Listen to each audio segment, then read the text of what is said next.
PowerPoint ini saya buat untuk menjelaskan tentang penyelesaian sengketa internasional antara Thailand dan Kamboja atas wilayah di sekitar Candi Preah Vihear yang terletak di wilayah Kamboja. Saya Rogi Pagi Pangerbesi dengan NIM 0705152240 dengan dosen pengampu Ibu Dr. Maslihati Nuridayati SHMH. Ada 5 poin dalam menjelaskan sengketa internasional. Yang pertama, pengertian sengketa internasional. Yang kedua, saya akan menjelaskan macam-macam sengketa internasional. Yang ketiga, mengenai kasus sengketa internasional. Dan yang keempat, langkah penyelesaian sengketa internasional. Lalu yang kelima adalah kesimpulan dari PowerPoint. Pengertian sengketa internasional. Menurut Mahkamah Internasional, sengketa internasional merupakan situasi ketika dua negara mempunyai pandangan yang bertentangan mengenai dilaksanakan atau tidaknya kewajiban-kewajiban yang terdapat dalam perjanjian. 6 sengketa internasional terjadi apabila perselisihan tersebut melibatkan pemerintah, lembaga jurisdik person atau badan hukum, atau individu dalam bagian dunia yang berlainan. Terjadi karena kesalahpahaman tentang suatu hal. Salah satu pihak sengaja melanggar hak atau kepentingan negara lain. Dua negara berselisih pendirian tentang suatu hal, dan pelanggaran hukum atau perjanjian internasional. Yang kedua, ada macam-macam sengketa internasional. 1. Sengketa politik. Sengketa politik adalah sengketa ketika suatu negara mendasarkan tuntutan tidak atas pertimbangan yurisdiksi, melainkan atas dasar politik atau kepentingan lainnya. Sengketa yang tidak bersifat hukum ini penyelesaiannya dilakukan secara politik. Keputusan yang diambil dalam penyelesaian politik hanya berbentuk usul-usul yang tidak mengikat negara yang bersengketa. Usul negara tersebut tetap mengutamakan kedaulatan negara yang bersengketa dan tidak harus mendasarkan pada ketentuan hukum yang diambil. Hal di sini contohnya Indonesia sebagai penengah antara Thailand dan Kamboja mengusulkan agar segera melakukan perdamaian atas gencatan senjata. Sengketa hukum. Sengketa hukum yaitu sengketa di mana suatu negara mendasarkan sengketa atau tuntutannya atas ketentuan-ketentuan yang terdapat dalam suatu perjanjian atau yang telah diakui oleh hukum internasional. Keputusan yang diambil dalam penyelesaian sengketa secara hukum mempunyai sifat yang memaksa terhadap kedaulatan negara yang bersengketa. Hal ini disebabkan keputusan yang diambil hanya berdasarkan atas prinsip-prinsip hukum internasional. Meskipun sulit untuk membedakan, terdapat perbedaan tegas antara istilah sengketa hukum dan sengketa politik. Namun, para ahli memberikan penjelasan mengenai cara membedakan antara sengketa hukum dan sengketa politik. Menurut Friedman, meskipun sulit untuk membedakan kedua pengertian tersebut, namun perbedaannya terlihat pada konsepsi sengketanya. Konsepsi sengketa hukum membuat hal-hal sebagai berikut. 1. Sengketa hukum adalah perselisihan antar negara yang mampu diselesaikan pengadilan dengan menerapkan hukum yang telah ada dan pasti. 2. Sengketa hukum adalah sengketa yang sifatnya mempengaruhi kepentingan vital negara seperti integritas, wilayah, kehormatan, atau kepentingan lainnya dari suatu negara. 3. Sengketa hukum adalah sengketa di mana penerapan hukum internasional yang ada cukup untuk menghasilkan keputusan yang sesuai dengan keadilan antar negara dan perkembangan progresif hubungan internasional. 4. Sengketa hukum adalah sengketa yang berkaitan dengan persengketaan hak-hak hukum yang dilakukan melalui tuntutan yang menghendaki suatu perubahan atas suatu hukum yang telah ada. Yang ketiga, ada kasus sengketa internasional.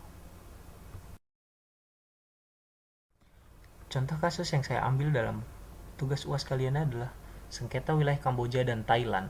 Sengketa kuil Preah Vihear sudah ada sejak 1962. Konflik akibat sengketa kuil tersebut kembali pecah pada 22 April. Pemerintah Kamboja dan Thailand saling mengklaim bahwa kuil tersebut milik kedua negara. Pada tahun 1962, Mahkamah Internasional di Den Haag memutuskan bahwa candi dari abad ke-11 itu milik Kamboja. Namun, gerbang utama candi tersebut berada di wilayah Thailand. Hingga kini masih tetap terjadi baku tembak di perbatasan dekat candi antar kedua belah pihak. Thailand dan Kamboja juga saling tuding mengenai siapa yang pertama kali menarik pelatuk senjatanya. Menurut pemerintahan Thailand, insiden dimulai ketika pasukan Kamboja menembaki pihak Thailand, sedangkan menurut pemerintahan Kamboja, militer Thailand melanggar garis perbatasan dan menyerang pos militer mereka di sepanjang perbatasan dari Ta Krabay hingga wilayah Chupkoki. yang berada jauh di tengah wilayah Kamboja. Langkah penyelesaian sengketa antara Thailand dan Kamboja.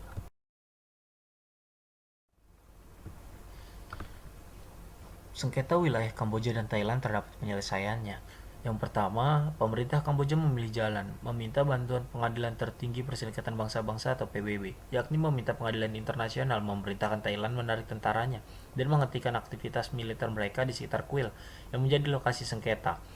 Thailand dan Kamboja selanjutnya meminta kesediaan Indonesia berperan sebagai penengah konflik yang terjadi di antara keduanya. Peran serta Indonesia didukung penuh oleh Kamboja yang menyetujui rencana pengiriman tim peninjau dari Indonesia untuk mengawasi gencatan senjata. Namun, pihak Thailand menentang yang mengatakan bahwa permasalahan perbatasan seharusnya adalah masalah bilateral dan tidak melibatkan pihak ketiga. Konflik Kamboja dan Thailand ini juga menjadi pembahasan dalam pertemuan KTT ASEAN ke-18 di Jakarta, Istana Bogor. Dan perundingan tersebut tidak menghasilkan kesepakatan apapun. Hal ini dikarenakan Thailand menolak 3 permintaan Kamboja terkait usaha demokrasi perbatasan. Namun, pada tahun 2013, Mahkamah Internasional memutuskan wilayah sekitar Kuil menjadi milik Kamboja, yang artinya pihak Thailand wajib mematuhi keputusan Mahkamah Internasional tersebut dan wajib menarik mundur militer negaranya. Di sini terdapat peran penting Indonesia yang diminta oleh PBB sebagai penengah kedua negara tersebut. Menurut Holsti, terdapat 16 tipe peranan nasional yang menjadi komponen luar negeri suatu negara. 16 nasional itu meliputi, yang pertama ada Bastions of Revolution Liberator. Terus yang kedua ada Regional Leader.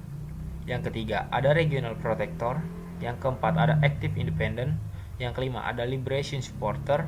Yang keenam ada Anti-Imperialism Agent. Yang ketujuh Defender of Faith. Yang kedelapan Mediator Integrator. Yang kesembilan Regional Subsystem Collaboration. Yang ke-10 Developer. Yang ke-11 Bridge. Yang ke-12 Faithful Ally. Yang ke-13 Independent. Yang ke-14 Example. Yang ke-15 Internal Development. Yang ke-16 Other Role. Dari ke-16 peranan nasional itu, peranan Indonesia dalam menghadapi konflik regional in Thailand dan Kamboja ini ke dalam peranan sebagai mediator integrator. Hal ini berdasarkan pengertian dan hal yang dilakukan oleh Indonesia dalam peranan ini, yaitu menganggap dirinya mampu untuk bertanggung jawab dan memenuhi menjalankan tugas sebagai penengah untuk menyelesaikan masalah negara lain. Untuk menyelesaikan, Indonesia berperan sebagai penyelesai masalah dan pihak penengah baik di kawasan regional Indonesia maupun di global. Kesimpulan.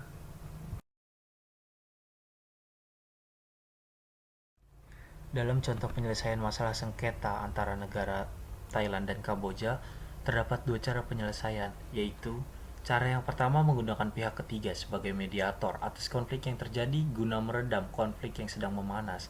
Hal ini dilakukan oleh kedua negara tersebut yang sedang berkonflik untuk menunjuk Indonesia sebagai mediator. Dan yang kedua, membawa permasalahan sengketa ke PBB melalui Mahkamah Internasional, karena keputusan Mahkamah Internasional bersifat tetap dan tidak dapat diganggu-gugat, serta wajib dipatuhi oleh seluruh negara anggota PBB.